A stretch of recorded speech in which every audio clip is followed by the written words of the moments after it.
The haughty sultans of the South juggled the whole conclave of the delegates. Rivington's Quarterly, February 9, 1775. The Virginians clattered into Philadelphia with the glitter almost of magi. Tall outdoorsmen, they came riding splendid horses and attended by liveried slaves. Rumor had exaggerated their wealth, but their bearing, on arrival, seemed to confirm the rumors. A man from the North called this delegation the Orators, and a Quaker who sent letters of introduction for 3 of the delegates called them great speakers in our House of Assembly. Caesar Rodney of Delaware wrote his wife, "All the 7 delegates appointed from Virginia are here, and more sensible, that is, spirited, fine fellows you would never wish to see."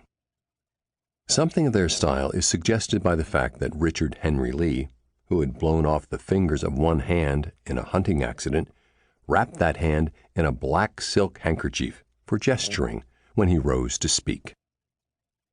They came in 2 groups, the first 4 men arriving September 2, 1774. Richard Henry Lee conducted his countrymen to the home of his brother-in-law, William Shippen, Jr. Dr. Shippen, a famous lecturer on anatomy, the founder of scientific obstetrics in America, had met and married Lee's sister in England after completing his studies at Edinburgh. 9 years before this, young Thomas Jefferson had come up from Virginia to be inoculated by Dr. Shippen. Now a regular invasion of Virginians would increase the influential doctor's role in anti-Quaker politics at Pennsylvania. The arriving Lee relative, 3rd of 6 ambitious sons, was grand but chilly. A visiting Frenchman later mistook him for a Presbyterian. He had the military face, all eyes and bone, the long forehead and delayed thick plume of hair of an earlier Andrew Jackson. Lee was forceful but devious, with an almost childish earnestness. Flammable himself, he had the gift of inflaming others. A good man for dramatizing crises, even when there was no crisis. After entering the House of Burgesses in 1758, he had no equal as an orator until, 7 years later, his superior arrived.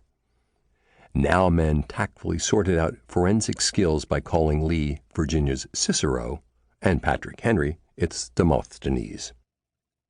Lee's companions at the Shippen table were 2 huge country squire types and an incongruous scholar. The squires were among the most affable and powerful men in their province, by right of birth, wealth, and offices, all skillfully used.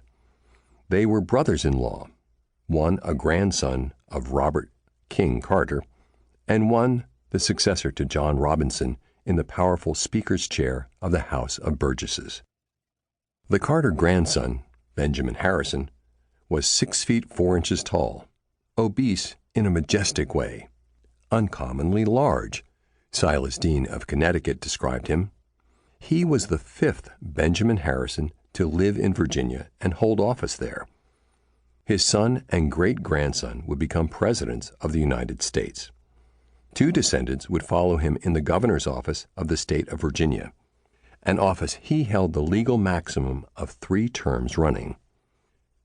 In longevity of sway, in variety of high offices held, the Harrisons surpass all other political families in America, including that upstart line represented in Philadelphia by the brace of Adamses, Samuel and John.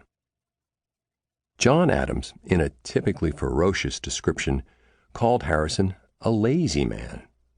But he was one of those huge, easy-going men who gets things done. As chairman of the Congress when it met in Committee of the Whole, he presided over tense secret debates, like that on independence, July 1st, 1776. Meetings the secretary could not record. Then, when Congress ventured into foreign relations, it was under Harrison's direction on other secret committees. In 1777, he returned to his state, to its House of Delegates, where he served the rest of his life, excepting his terms as governor. From age 23 to his death at 65, he had never been out of elective office.